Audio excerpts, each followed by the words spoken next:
Our schools and processes of schooling are highly colonized spaces.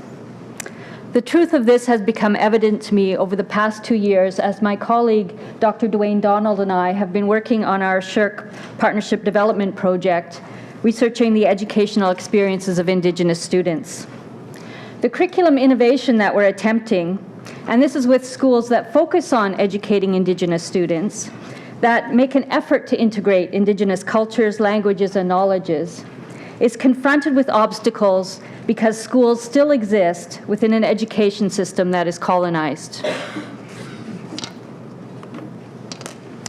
Our schools are trapped in ways of doing things that go back more than 100 years. And we've all heard this before. Our education system is based on the factory model. The Industrial Revolution and colonization went hand in hand. Today we have plenty of new bells and whistles, but schools still operate in much the same way as they did back then. Residential schools were certainly instruments of colonization. But even today, schools are trapped by structures and practices that continue to perpetuate values of colonialism. These colonial values include, for example, a linear notion of progress that involves continual improvement through expansion, exploitation, production, and consumption. They include the desire to differentiate or categorize everything, as in the mind-body split, the distinction between races of people or disciplines.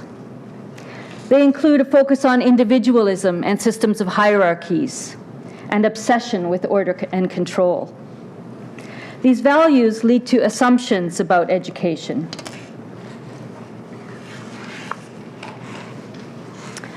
I'm not saying that there aren't innovative practices happening out there at all levels of education. There are, like our community service learning, for example. But for the most part, education is trapped. These assumptions still largely determine who teaches and how, who is in the class, what classrooms look like, how classes are scheduled, what happens in classes, what is taught, what students learn or don't learn, and so on. How do we go about releasing education from this colonial trap? This is a question with which our research is confronted. And this is not just a problem for Indigenous education. All students would benefit from a decolonized education because these detrimental colonial values limit us all. What would a decolonized education look like? Here are a few ideas. It would promote learning aimed at living life in a good way in relation to one another, to the planet and all its inhabitants. It would engage students in holistic ways, attending to their mental, physical, emotional, and spiritual selves. It would get students out of their desks, out of the four walls of the classroom, out onto the land and into the community. It would be interdisciplinary, active and experiential, and foster creativity and imagination. It would be place-based, community-based, and inquiry-driven, focused on real-world issues. It would incorporate intergenerational, cultural, and traditional knowledge, and value lived experience. It would be open to diverse ways of knowing and learning, include a diversity of possible outcomes of learning, and many ways to demonstrate learning. It would involve teachers and students learning together. These ideas are not new. Before colonization, Indigenous peoples taught their children in life-enhancing ways. Such ideas were introduced to Western education by John Dewey back in the 20s and 30s, and experimented with again in the 60s and 70s.